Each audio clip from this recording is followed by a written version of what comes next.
Krishna, dear devotees.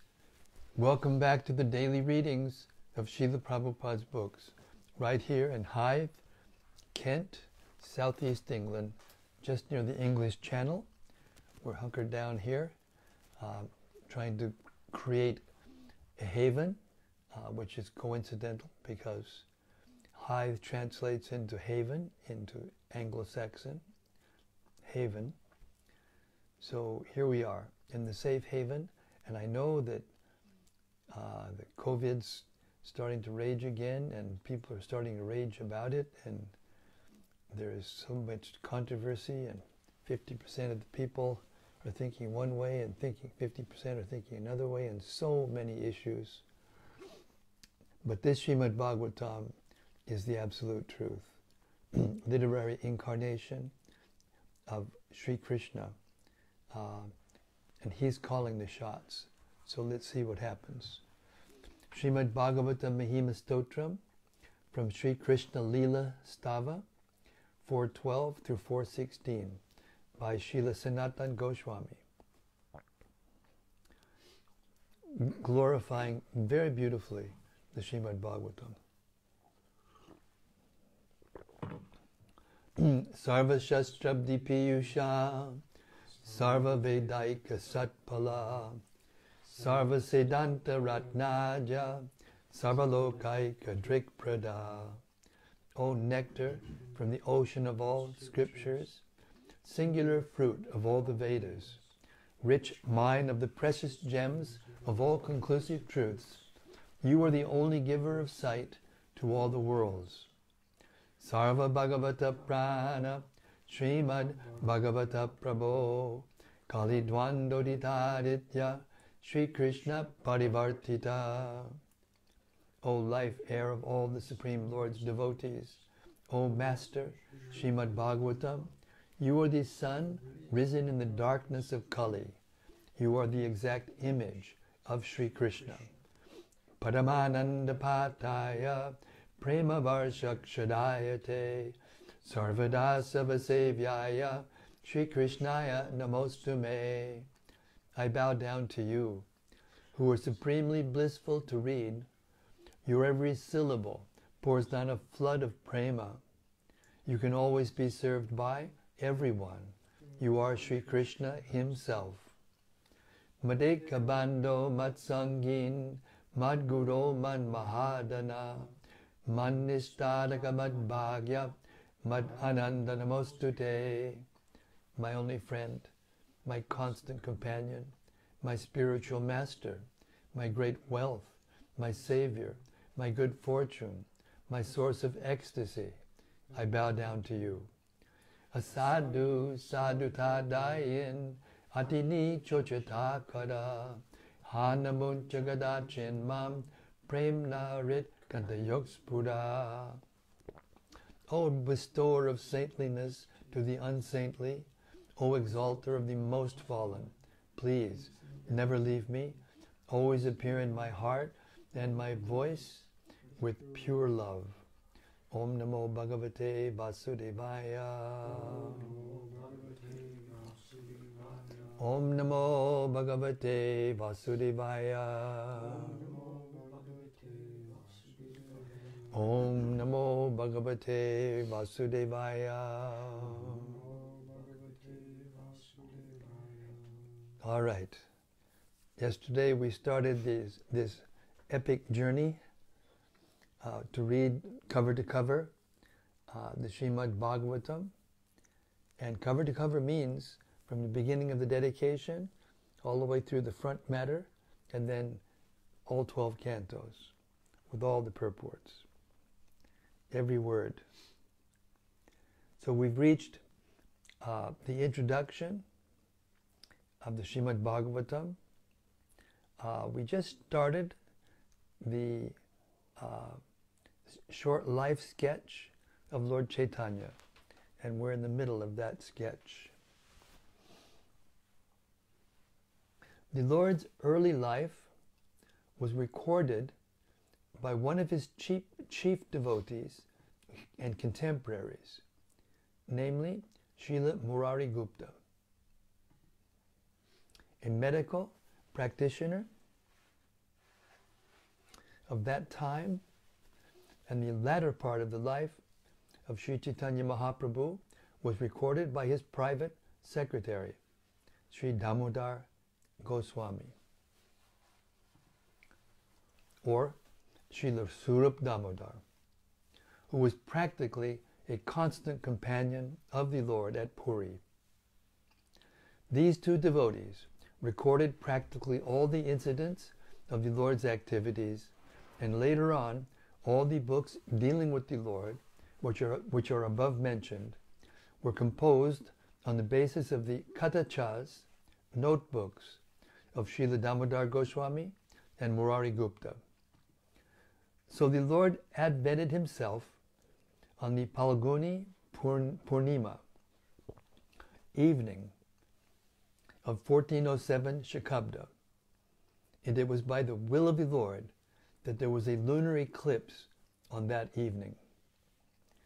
During the hours of eclipse, it was the custom of the Hindu public to take bath in the Ganges or any other sacred river and chant the Vedic mantras for purification.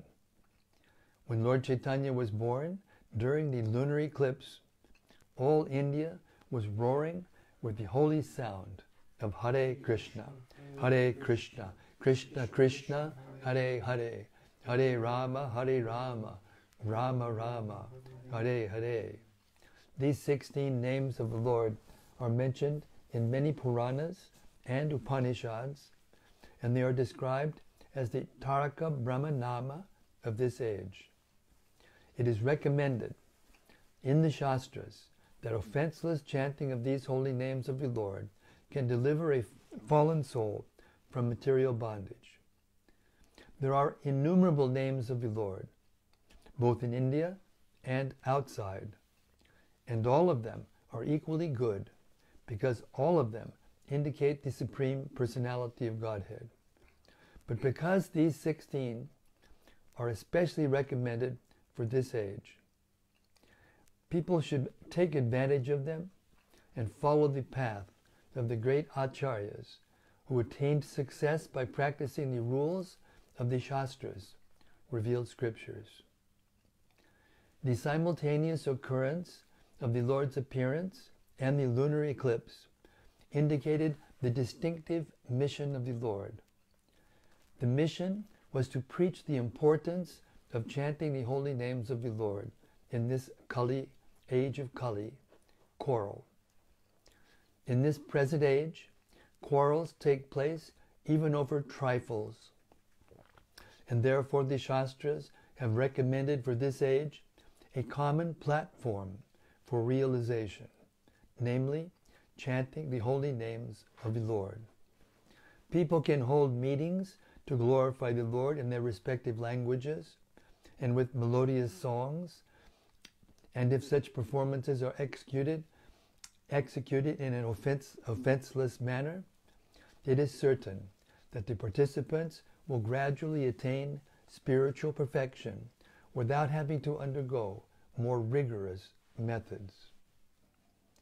At such meetings, everyone, the learned and the foolish, the rich and the poor, the Hindus and the Muslims, the Englishmen and the Indians, and the Chandalas and the Brahmanas, can all hear the transcendental sounds and thus cleanse the dust of material association from the mirror of the heart.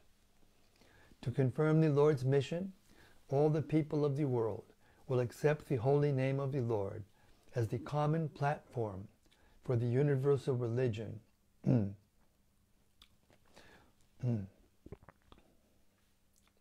To confirm the Lord's mission, all the people of the world will accept the holy name of the Lord as the common platform for the universal religion of mankind.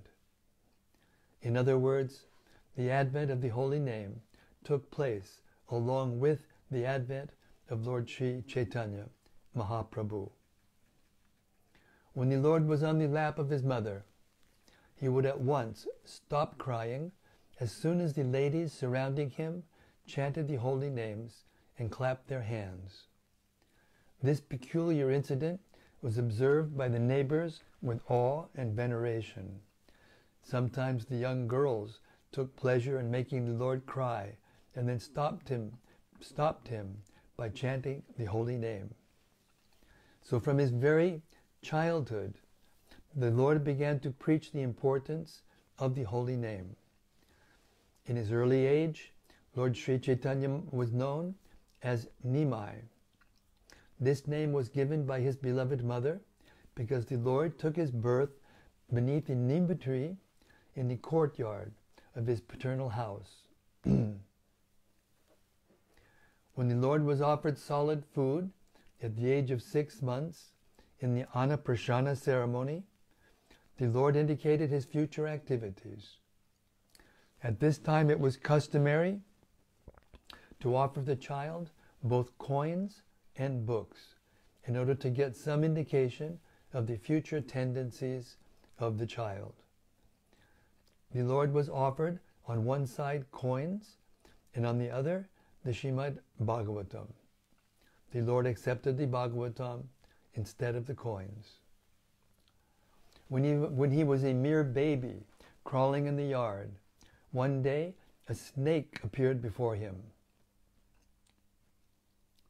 And the Lord began to play with it.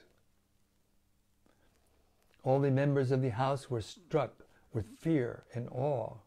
But after a little while, the snake went away, and the baby was taken away by his mother.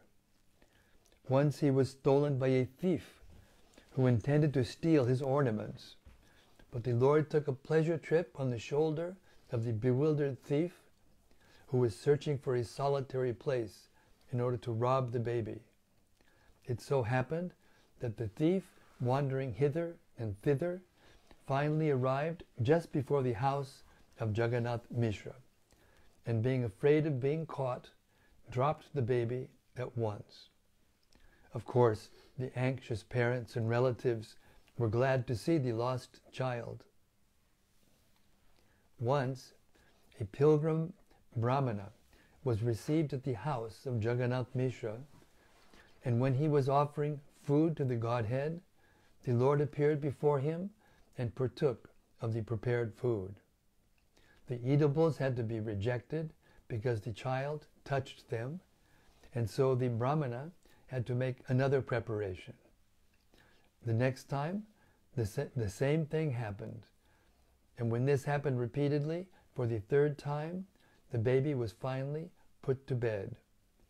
At about 12 at night, when all the members of the house were fast asleep within their closed rooms, the pilgrim Brahmana offered his specially prepared foods to the deity, and in the same way, the baby Lord, appeared before the pilgrim and spoiled his offerings. The Brahmana then began to cry, but since everyone was fast asleep, no one could hear him. At that time the baby Lord appeared before the fortunate Brahmana and disclosed his identity as Krishna himself. The Brahmana was forbidden to disclose this incident, and the baby returned to the lap of his mother. There are many similar incidents in his childhood. As a naughty boy, he sometimes used to tease the orthodox Brahmanas who used to bathe in the Ganges. When the Brahmanas complained to his father that he was splashing them with water instead of attending school, the Lord suddenly appeared before his father as though just coming from school, with all his school clothes and books. At the bathing ghat, he also used to play jokes on the neighboring girls who engaged in worshipping Shiva in hopes of getting good husbands.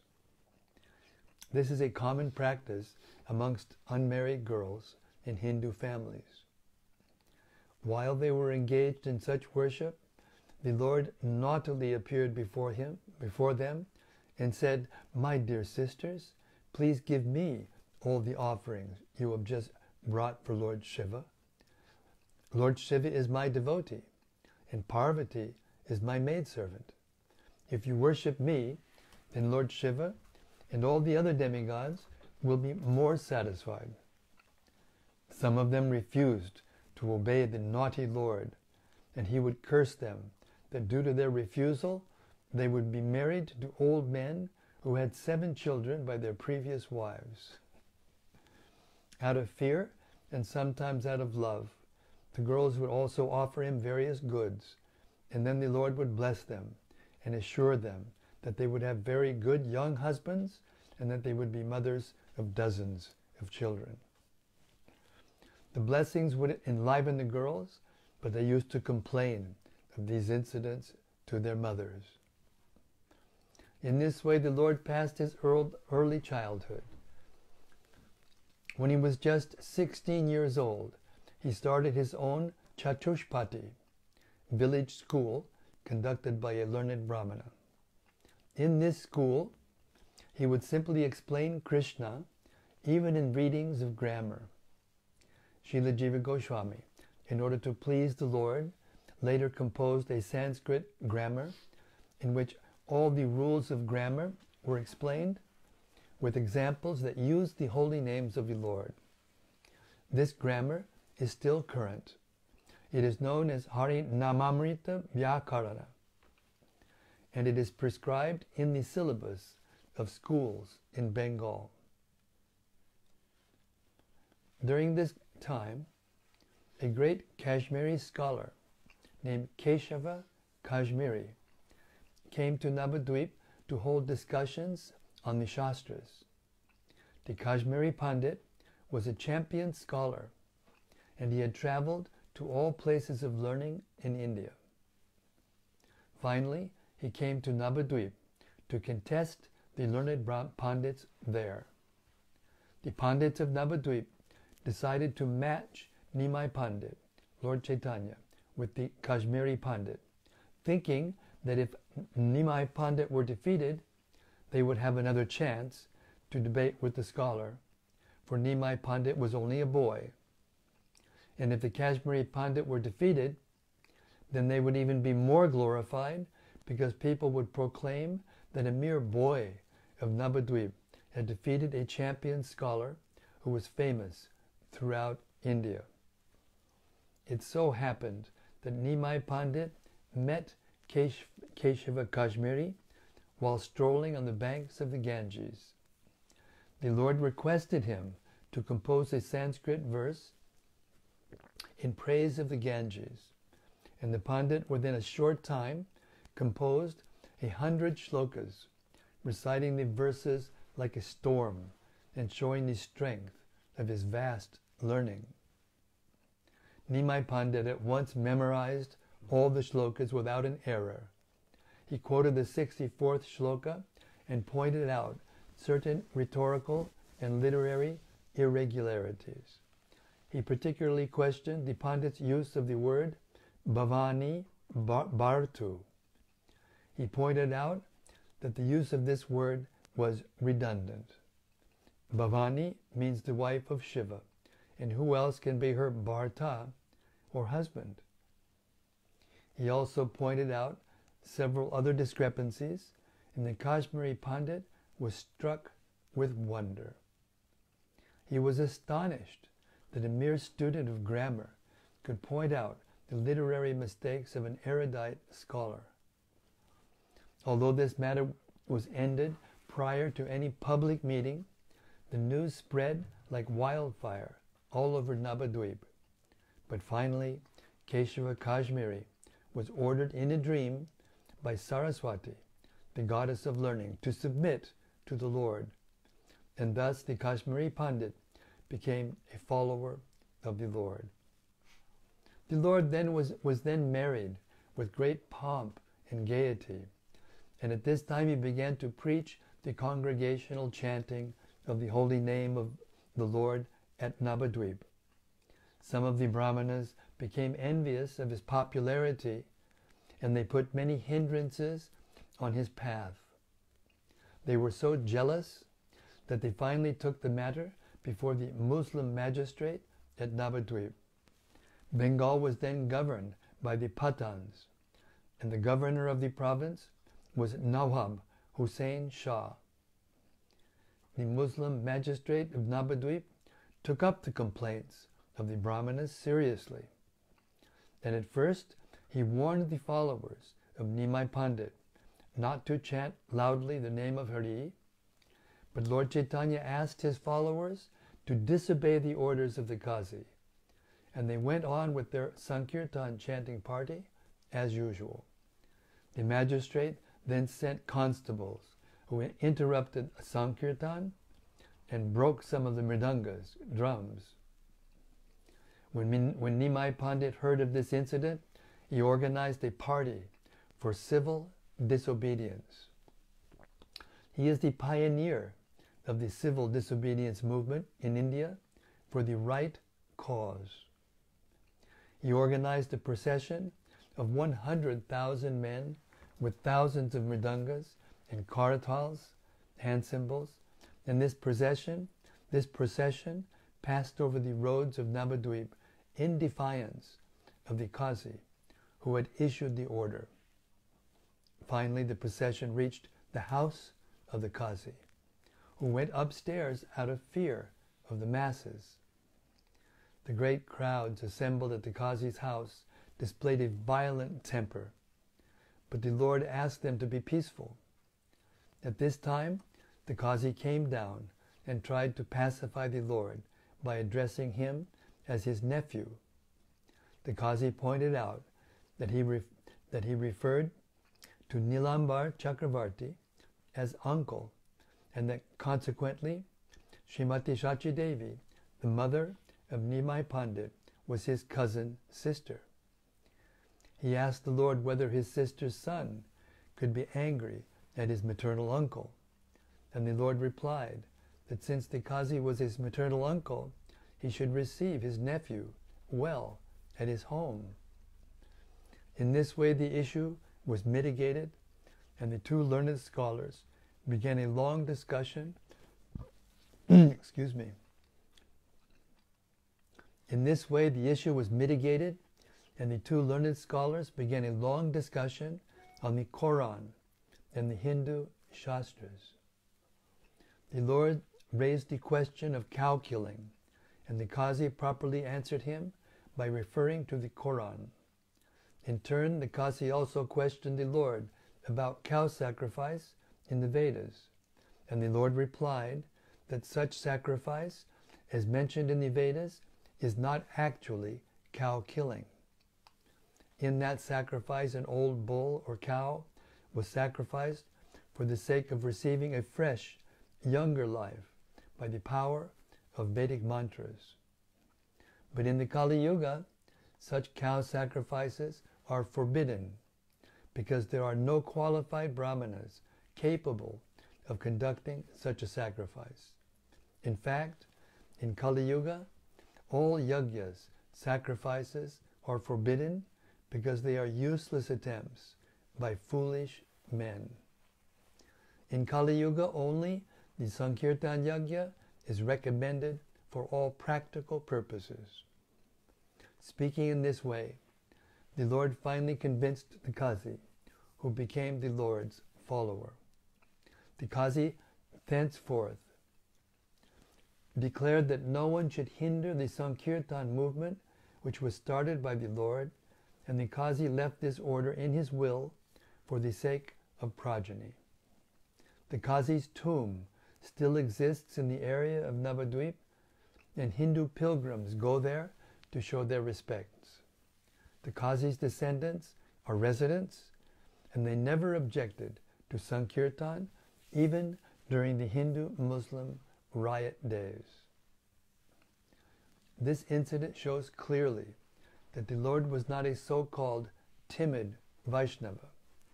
A Vaishnava is a fearless devotee of the Lord, and for the right cause, he can take any step suitable for the purpose. Arjuna was also a Vaishnava devotee of Lord Krishna, and he fought valiantly for the satisfaction of the Lord. Similarly, Vajangaji, or Hanuman, was also a devotee of Lord Rama, and he gave lessons to the non-devotee party of Ravana. The principles of Vaishnavism are to satisfy the Lord by all means. A Vaishnava is by nature a non-violent, peaceful, living being, and he has all the good qualities of God. But when the non-devotee blasphemes the Lord or his devotee, the Vaishnava never tolerates such blasphemy.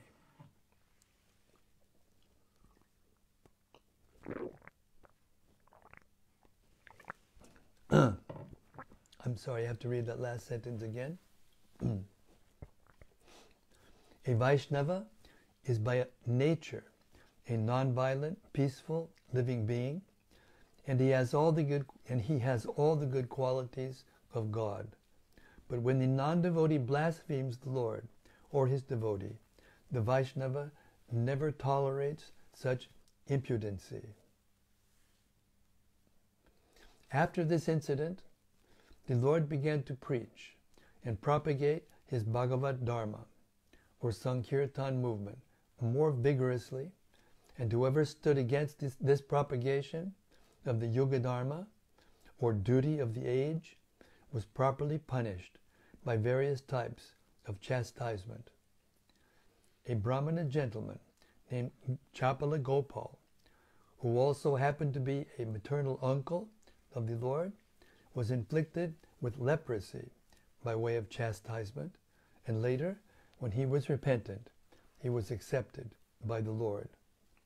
In the course of his preaching work, he used to send daily all his followers, including Srila Nityananda Prabhu and Thakur Haridas, two chief whips of his party, from door to door to preach the Srimad Bhagavatam.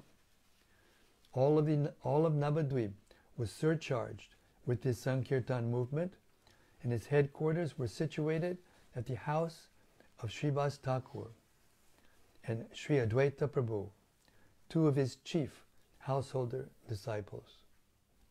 These two learned heads of the Brahmana community were the most ardent supporters of Lord Chaitanya's movement. Sri Advaita Prabhu was the chief cause for the advent of the Lord. When Advaita Prabhu saw that the total human society was full of materialistic activities and devoid of devotional service, which alone could save mankind from the threefold miseries of material existence, he, out of his causeless compassion for the age-worn human society, prayed fervently for the incarnation of the Lord, and continually worshipped the Lord with water of the Ganges and leaves from the holy Tulasi tree. As far as preaching work in the Sankirtan movement was concerned, everyone was expected to do his daily share according to the order of the Lord. Once, Nityananda Prabhu and Srila Haridas Thakur were walking down a main road, and on the way they saw a roaring crowd assembled.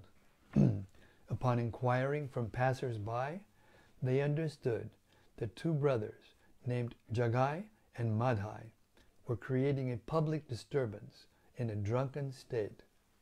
They also heard that these two brothers were born in a respectable Brahmana family, but that because of low association, they had turned into debauchees of the worst type. They were not only drunkards, but also meat-eaters, woman hunters, dacoits, and sinners of all description. Srila Nityananda Prabhu heard of all these stories, and decided that these two fallen souls must be the first to be delivered. If they were delivered from their sinful life, then the good name of Lord Chaitanya would be even still more glorified. Thinking in this way, Nityananda Prabhu and Haridas pushed their way through the crowd and asked the two brothers to chant the holy name of Lord Hari. The drunken brothers became enraged upon this request and attacked Nityananda Prabhu with filthy language. Both brothers chased them a considerable distance. In the evening, the report of the preaching work was submitted to the Lord, and he was glad to learn that Nityananda and Haridas had attempted to deliver such a stupid pair of fellows. The next day, Nityananda Prabhu went to see the brothers, and as soon as he approached them, one of them threw a piece of earthen pot at him. This struck him on the forehead, and immediately blood began to flow. But Nityananda Prabhu was so kind that instead of protesting this heinous act, he said, "It does not matter that you have thrown this stone at me. I still request you to chant the holy name of Lord Hari." One of the brothers, Jagai, was astonished to see this behavior of Nityananda Prabhu, and he at once fell down at his feet and asked him to pardon his sinful brother. When Madhai again attempted to hurt Nityananda Prabhu, Jagai stopped him and implored him to fall down at his feet. In the meantime, the news of Nityananda's injury reached the Lord, who at once hurried to the spot in a fiery and angry mood. The Lord immediately invoked his Sudarshan Chakra, the Lord's ultimate weapon shaped like a wheel, to kill the sinners. But Nityananda Prabhu reminded him of his mission. The mission of the Lord was to deliver the hopelessly fallen souls of Kali Yuga, and the brothers Jagai and Madhai were typical examples of these fallen souls. 99% of the population of this age resembles these brothers, despite high birth and mundane respectability. According to the verdict of the revealed scriptures, the total population of the world in this age will be of the lowest Shudra quality, or even lower. It should be noted that Sri Chaitanya Mahaprabhu never acknowledged the stereotyped caste system by birthright. Rather, he strictly followed the verdict of the Shastras in the manner of one's Sarupa, or real identity. When the Lord was invoking his Sudarshan Chakra, and Srila Nityananda Prabhu was imploring him to forgive the two brothers, both the brothers fell down at the lotus feet of the Lord and begged his pardon for their gross behavior. The Lord was also asked by Nityananda Prabhu to accept these repenting souls, and the Lord agreed to accept them on one condition, that they henceforward completely give up all their sinful activities and habits of debauchery. Both the brothers agreed and promised to give up all their sinful habits, and the kind Lord accepted them and did not again refer to their past misdeeds. This is the specific kindness of Lord Chaitanya. In this age, no one can say that he is free from sin. It is impossible for anyone to say this. But Lord Chaitanya accepts all kinds of sinful persons on the one condition that they promise not to indulge in sinful habits after being spiritually initiated by the bona fide spiritual master. There are a number of instructive points to be observed in this incident of the two brothers. In this Kali age, in this Kali Yuga, practically all people are of the quality of Jagai and Madhai. If they want to be relieved from the reactions of their misdeeds, they must take to Lord Chaitanya Mahaprabhu, and after spiritual initiation, thus refrain from those things which are prohibited in the Shastras. The prohibitory rules are dealt with in the Lord's teachings to Srila Rupa Goswami. During his householder life, the Lord did not display many of the miracles which are generally expected from such personalities. But he did once perform a wonderful miracle in the house of Srinivas Thakur, while Sankirtan was in full swing. He asked the devotees what they wanted to eat, and when he was informed that they wanted to eat mangoes, he asked for a seed of a mango, although this fruit was out of season. When the seed was brought to him, he sowed it in the yard of Srinivas, and at once a creeper began to grow out of the seed. Within no time, this creeper had become a full-grown mango tree, heavy, with more ripened fruits than the devotees could eat. The tree remained at Srinivas's yard, and from then on, the devotees used to take as many mangoes from the tree as they wanted. The Lord had a very high estimation of the affections of the damsels of Brajabhumi, Vrindavan. For Krishna, and in appreciation of their the Lord had a very high estimation of the affections of the damsels of Brajabhumi, Vrindavan, for Krishna, and in appreciation of their unalloyed service to the Lord. Once, Sri Chaitanya Mahaprabhu chanted the holy names of the gopis, cowherd girls, instead of the names of the Lord. At this time, some of his students, who were also disciples, came to see him. And when they saw that the Lord was chanting the names of the gopis, they were astonished.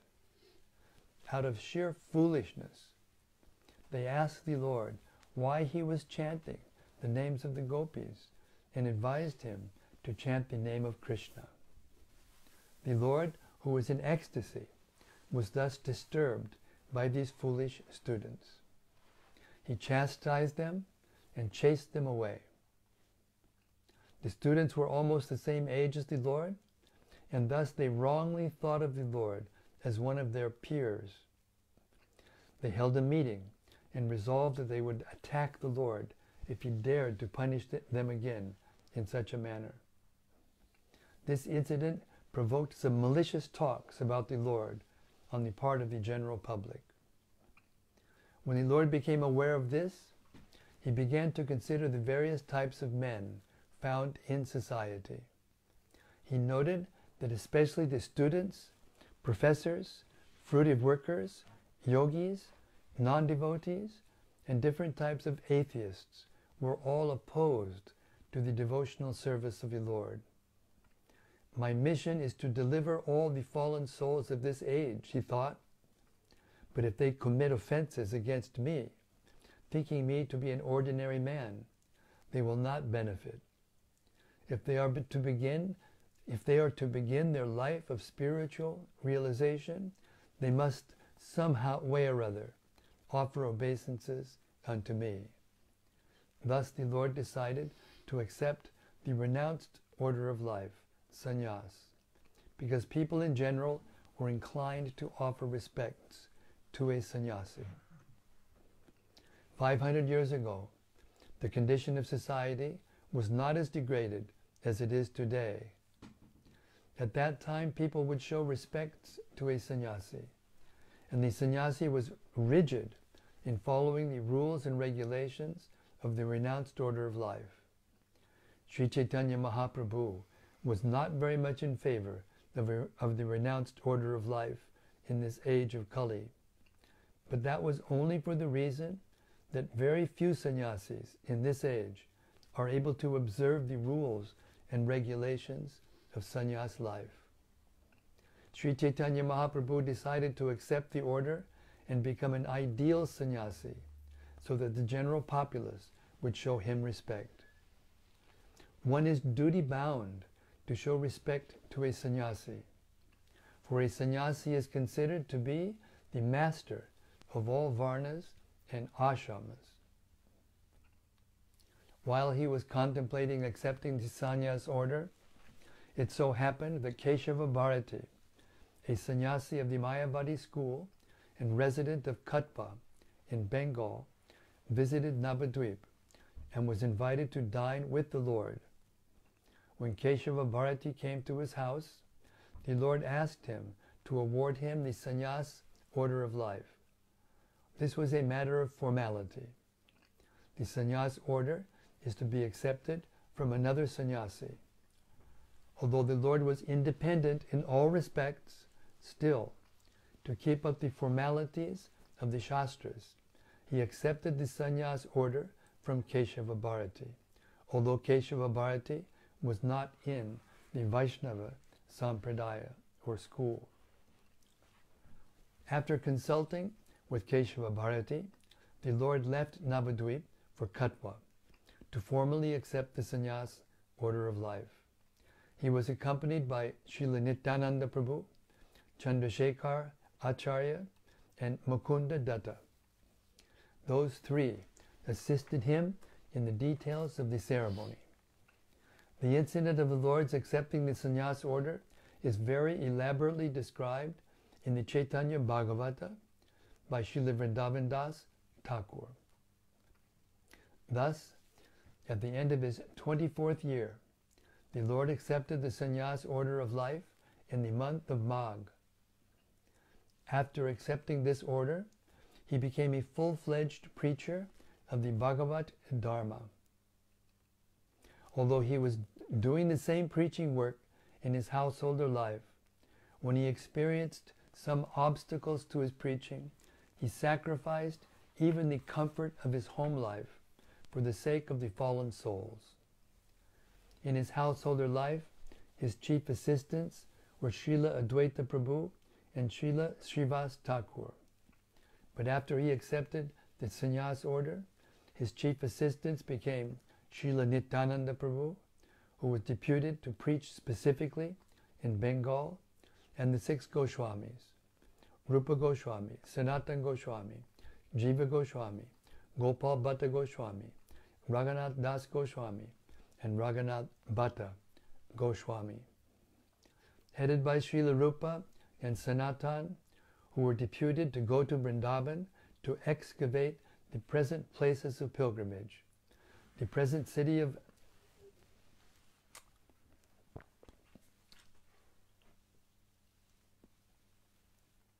Vrindavan and the importance of Brajabhumi were thus disclosed by the will of Sri Chaitanya Mahaprabhu.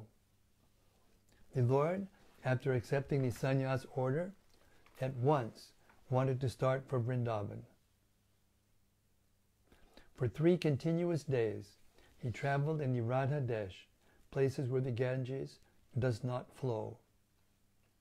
He was in full ecstasy over the idea of going to Vrindavan. However, Srila Nityananda diverted his path and brought him instead to the house of Advaita Prabhu in Shantipur.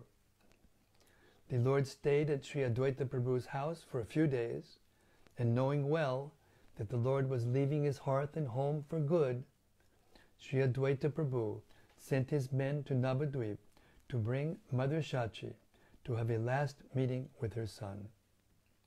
Some unscrupulous people say that Lord Chaitanya met his wife also after taking sannyas and offered her his wooden slipper for worship. But the authentic sources give no information about such a meeting.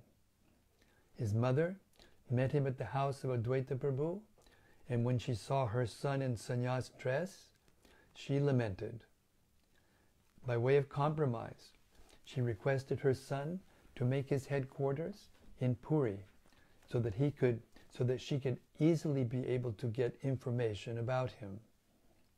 The Lord granted this last desire of his beloved mother. After this incident, the Lord started for Puri, leaving all the residents of Navadvip in an ocean of lamentation over his separation.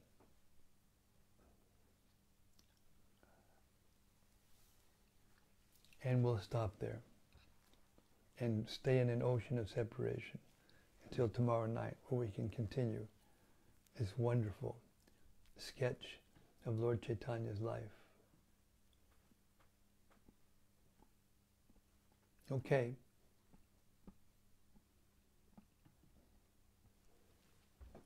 So we'll take up the reading tomorrow night and invite all the members of the sacred gathering of sages to please reflect on what we heard tonight. Hare Krishna.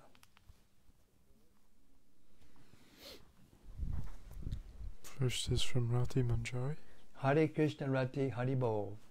She says, Jai Guru Maharaj. Haribo. Thank you for bringing us the ripened fruit in front of our ears. May it be so, and may it continue to be so. Thank you.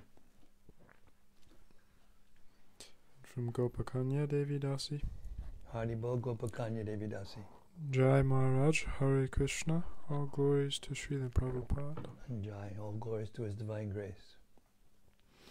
And Sudevi Dasi says, Hare Krishna Maharaj. Jai Sudevi Dasi. Haribo. And from Bhaktarupa. Oh, Bhakta Rupa. Hare Krishna. Thank you for reading this evening, Maharaj. Feels nice to absorb the mind in these pastimes of Sri Chaitanya Mahaprabhu. Yes, it's the goal of life. It's the goal of life, yes. Absolutely. And from Bhakta Jason. Bhakta Jason, Haribo. Hare Krishna, please accept my humble obeisances. All glories to Srila Prabhupada. Maharaj, where could we find the Lord Chaitanya's teachings to Srila Rupa Goswami? Chapter 19 of the Madhya Lila of Chaitanya Charitamrita. And here's another question. Also, did Lord Chaitanya take sannyas out of formality from the Mayavadi because he happened to be the first person around? Or was there a deeper reason? Well, I mean,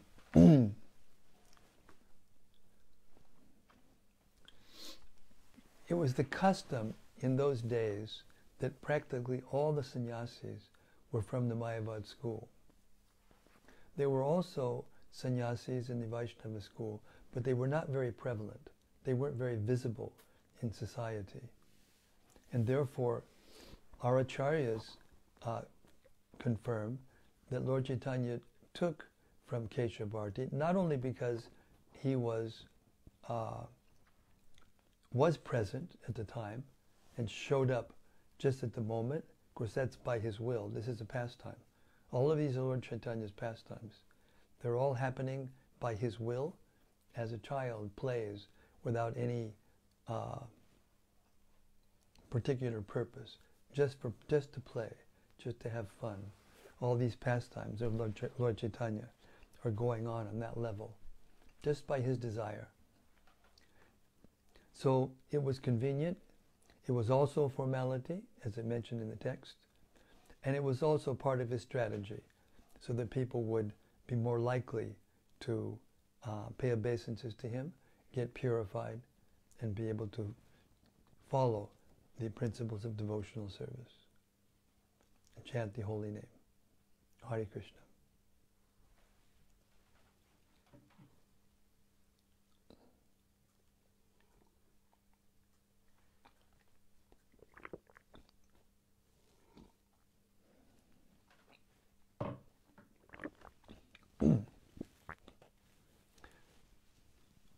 Bhakta Jason says, Jai, thank you. You're welcome, Bhakta Jason. Hare Krishna.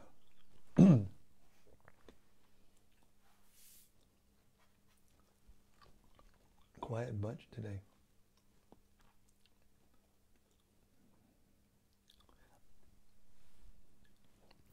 From Anandamurti Devi Dasi. Haribol Anandamurti. Dear Guru Maharaj and all the assembled devotees, please accept my humble obeisances. All glories to Srila Prabhupada. Just like a rock. Steady like a rock. Thank you so much for reading today. I and my husband were like Jagai and Madhai. Only your mercy and Srimad Bhagavatam saved us. My husband is continually chanting 16 rounds every day. That is the biggest gift in my life. Wow. Congratulations to you and to him. Haribol.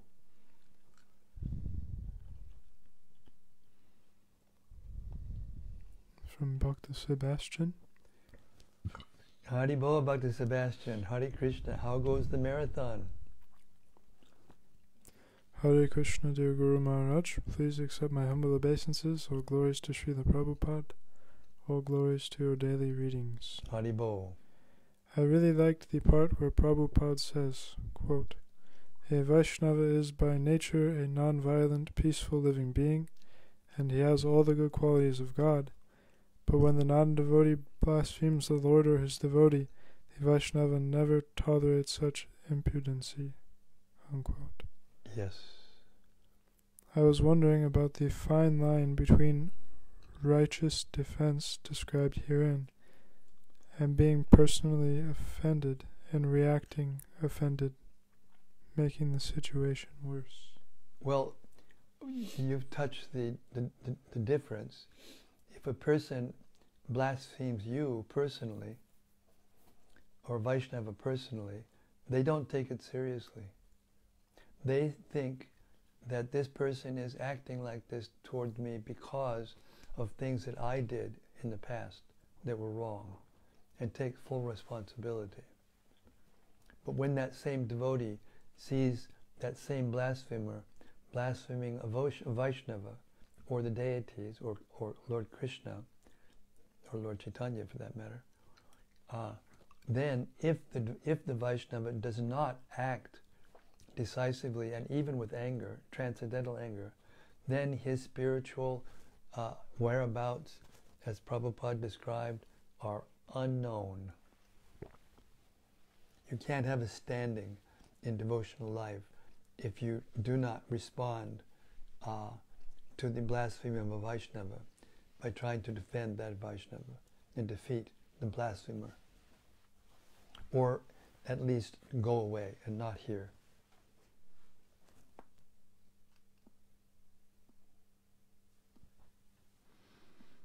From Dal Nitai. Haribol Dal Nitai. Respected Srila Guru Maharaj, please accept my obeisance. Thank you for having us. The pleasure, as always, is mine. Hare Krishna.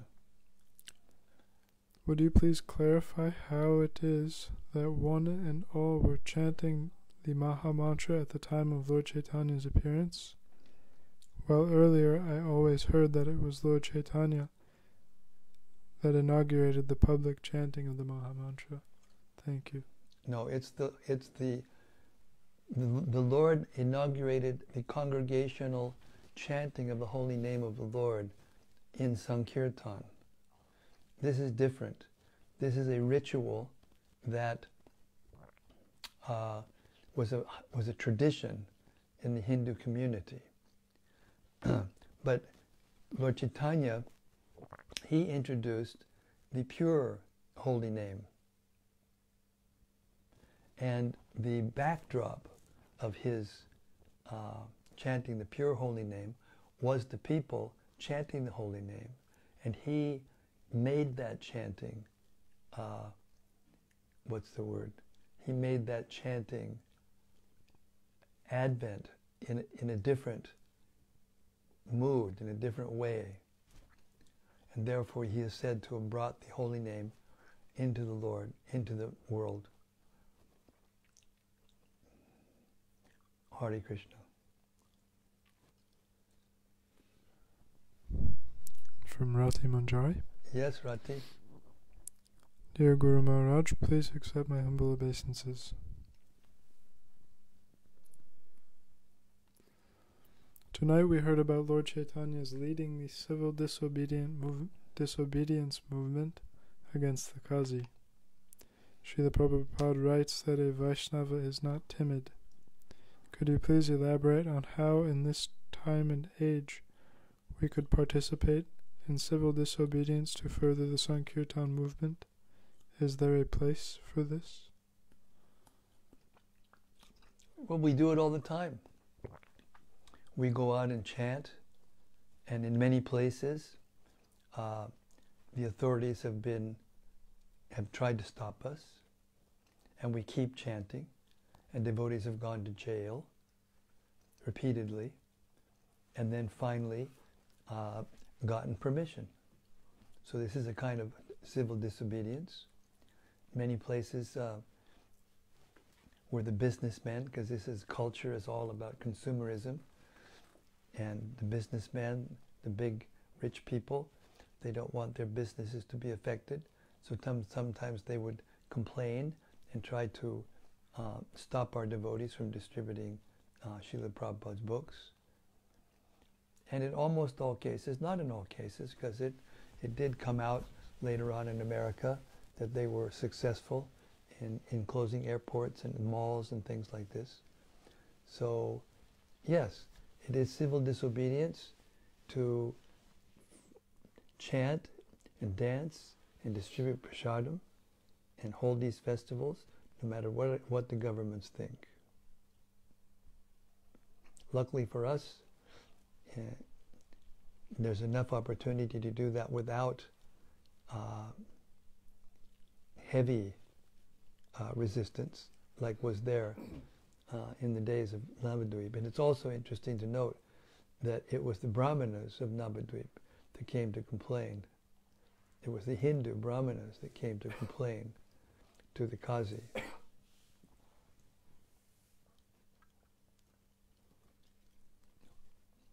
Another little note in that pastime that was not given because this is a very short sketch. It doesn't give a lot of details. But the Qazi revealed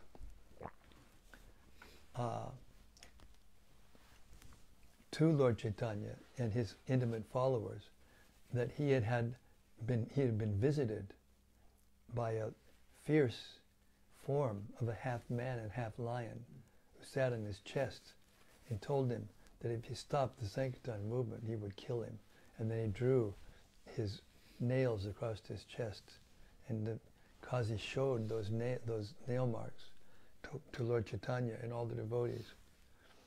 And of course they were all in ecstasy, realizing that Lord Nrsingadev had saved the day. Hare Krishna. Lord Nitai says, thank you, Srila Guru Maharaj. Hari Bol, Hari Bol.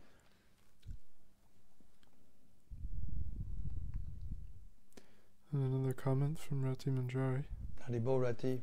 I noticed also how Srila Prabhupada goes into great detail about the pastime of Jagai and Madai in his introduction to Srimad Bhagavatam, seemingly more than many other pastimes. Mm-hmm. Does this have to do with Srila Prabhupada's intentions of coming to the West and preaching to all the Jagais and Madais here? Yes. But it's not that all the Jagai and Madais are in the West. The Jagai and Madais are everywhere. That's why they met them in India. So it's not that Prabhupada included that pastime in more detail just because he was going to the West. In fact, he had harder time in India, before he left and came to the West. It was quite a bit easier when he was in the West to get committed, souls to come and join and help him spread the Krishna conscious movement. Hare Krishna.